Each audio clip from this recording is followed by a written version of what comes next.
My husband looked me straight in the eyes and said, "Have a baby in the next year or I'm filing for divorce." I sat there in complete shock. The man I loved just gave me an ultimatum about my own body. But what I did next? Nobody saw it coming.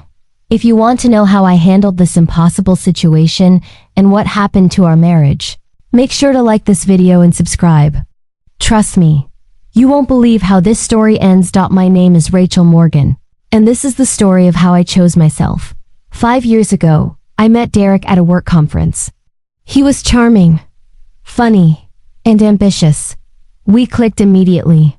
He was a real estate agent and I worked in marketing. We both loved our careers, traveling, and living life on our own terms. After 2 years of dating, Derek proposed. It was perfect. A Sunset Beach proposal with all our friends hiding nearby to celebrate. I said yes without hesitation. I loved him completely. Before we got married, we had the talk that all couples have. You know, the one about kids. "Do you want children someday?" I asked him. "Eventually, yeah," Derek said, "but not right away. Let's enjoy being married first. Travel, build our careers. We have plenty of time." I felt relieved. I wasn't ready for kids either. Maybe someday, but definitely not soon. We got married and the first 3 years were amazing. We took trips to Europe, Hawaii, and Mexico. We both got promotions at work. We bought a beautiful house. We had date nights every week. Life was good. Then year 4 happened, and everything started to change. It started small. Derek would see a baby at a restaurant and say, "That'll be us someday." Or we'd visit friends with kids, and on the drive home he'd say, "Don't you think it's time we start thinking about this?" At first, I brushed it off. "Maybe in a few years," I'd say. "We're still young. Let's not rush."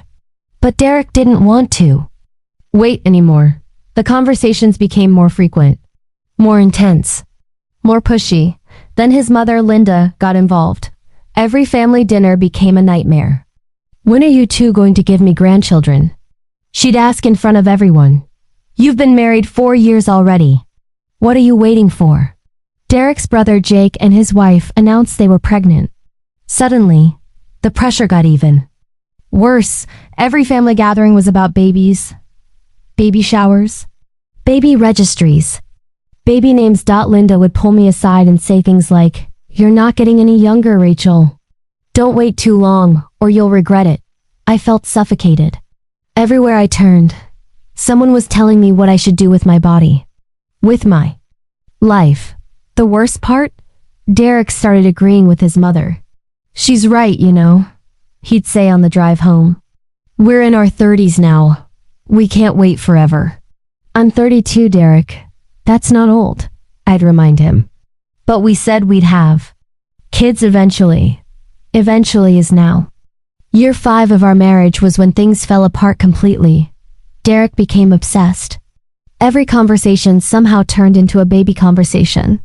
We couldn't watch a movie without him commenting on the family scenes. We couldn't go anywhere without him pointing out pregnant women or babies. He bought parenting books and left them on my nightstand. He started following mommy bloggers on Instagram and showing me their posts. He'd send me articles about fertility and the best age to have children. I felt like I was drowning. One night, I sat alone in our bedroom and asked myself a hard question. Do I actually want to be a mother? The answer scared me. No, I didn't. I loved my career. I had just gotten promoted to marketing director. I loved traveling. I loved having free time to read, exercise, and see my friends. I loved sleeping in on weekends. I loved the life Derek and I had built. But more than that, when I imagined being pregnant, giving birth, and raising a child, I felt nothing. No joy. Just dread. I realized I had been saying maybe someday because that's what I thought I was supposed to say.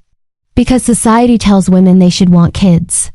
Because I didn't want to disappoint Derek or his family, but the truth was, I didn't want children.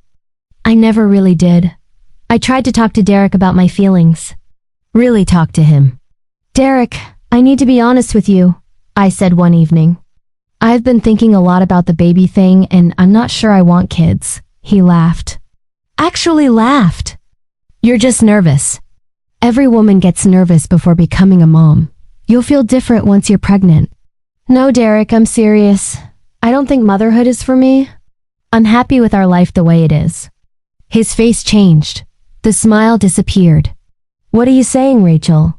I'm saying I don't want to have children. Not now. Maybe not ever. The room went silent. Derek stared at me like I was a stranger. You're joking, he said. I'm not joking. This is how I feel. But we talked about this before we got married. You said you wanted kids eventually.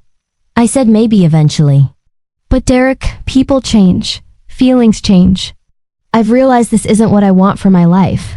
Derek stood up, angry now. So, what, you just decided to waste 5 years of my life? Waste? Our marriage is a waste to you if there's no baby. You knew I wanted to be a father, and you knew I wasn't ready. You said we had time. You said we'd enjoy being married first. The argument went on for hours. We said things we couldn't take back. Derek accused me of lying to him. I accused him of not listening to me. Finally, he said the words that changed everything. I'm going to give you 1 year, Rachel. 1 year. To change your mind. Get pregnant within the next 12 months, or I'm filing for divorce. I felt like someone punched me in the stomach. You're giving me an ultimatum? About my body? About whether or not I become a mother? I'm giving you a choice, he said coldly. Be the wife I need, or don't be my wife at all. That night, Derek slept in the guest room. I lay awake crying, realizing that the man I married didn't actually love me. He loved the idea of me as a mother to his children. I called my best friend, Sarah, the next morning. He said, "What?" She gasped. He gave me a year to get pregnant or he's divorcing me. Rachel, that's insane. You can't let him pressure you into having a baby you don't want. But what if he's right? What if I'm being selfish? Selfish?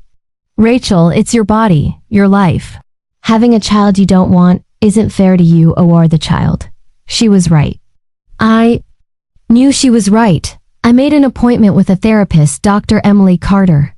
I needed professional help processing this. Tell me what's happening, Dr. Carter said in our first session. I explained everything. The pressure, the ultimatum, my own confusion about what I wanted. Rachel, let me ask you something, Dr. Carter said gently.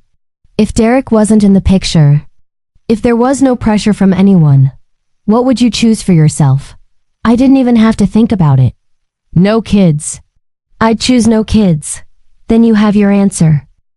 3 months passed after Derek gave me his ultimatum. 3 months of him treating me like a stranger in my own home. He stopped kissing me goodbye in the mornings. He stopped asking about my day. The only time he showed me any affection was when he wanted to try for a baby. I felt like I wasn't a wife anymore. I was just a potential incubator. One night, I couldn't take it anymore. I needed to have one final, honest conversation. Derek, we need to talk, I said. He looked up from his phone. Are you pregnant? Not, how are you? Not what's on your mind. Just, are you pregnant? No, Derek, I'm not pregnant, and I'm not going to be. His jaw clenched. So you're choosing to throw away our marriage? No, you are. You're the one who made having a baby more important than having me. I married you to build a family, Rachel. You married me, Derek. A whole person with my own dreams and choices, not a baby-making machine. Then you're not the woman I thought you were. Those words broke something inside me, but they also freed me. You're right, I said calmly. I'm not the woman you thought I was. I'm better. I'm a woman who knows what she wants and isn't afraid to stand up for it, even if it costs me everything. The next day, I called attorney Mark Reynolds. I filed for divorce first. Derek was shocked when he got the papers. He actually had the nerve to show up at my office. You're really doing this? He said, standing in the parking lot. You gave me an ultimatum, Derek. Have a baby or lose you. I'm choosing to lose you. Rachel, wait. Maybe we can compromise. We can wait a few more years. No, I interrupted. Because in a few years, you'll give me the same ultimatum again. This isn't about timing, Derek. This is about you not respecting my choice. You're making the biggest mistake of your life, he said angrily. No, the biggest mistake would be having a child I don't want just to keep a man who doesn't truly love me. I moved out that week and stayed with Sarah. The divorce was messy. Derek's family attacked me on social media. His mother called me selfish and heartless. Some of our mutual friends took his side. She wasted his best years, I heard through the grapevine. He wanted to be a young dad, and now he's starting over at 35. It hurt, I won't lie. Losing people showed me who truly cared about me versus who just cared about what I could provide. But I also gained something. Peace, clarity, freedom. 6 months after our divorce was finalized, I saw on social media that Derek was engaged. 2. A 25-year-old woman named Brittany. Her Instagram bio said, "Future mom of 4. I stared at that post for a long time. And you know what I felt? Relief. Because it proved everything. Derek didn't want me. He wanted a woman who would give him babies. I was replaceable to him. Any woman who said yes to motherhood would do. 1 year after my divorce, my life looks completely different. I got promoted to vice president of marketing. I'm making more money than ever. I traveled to Japan, Iceland, and Costa Rica. I started dating someone new named Michael, who respects my choices and doesn't want kids either. Most importantly, I'm happy. Genuinely, deeply happy. I heard from a mutual friend that Derek's life isn't going so well. His new wife is pregnant and demanding. She quit her job, so he's working 80-hour weeks to support them. He looks exhausted every time someone sees him. Meanwhile, I wake up every morning grateful I chose myself. Here's what I learned. Never let anyone give you an ultimatum about your body or your life choices. A partner who truly loves you will respect your decisions, even if they're disappointed. And if someone tells you it's them or your dreams, always choose your dreams. I don't regret my decision for even 1 second. I lost a husband, but I found myself. To everyone watching this who's facing pressure to have kids you don't want, listen to me. Your life is yours, your body is yours, your choices are yours. Don't live someone else's dream and call it your life. If this story resonated with you, please hit that like button and subscribe to this channel. Leave a comment below telling me your thoughts. Have you ever faced pressure to have children? How did you handle it?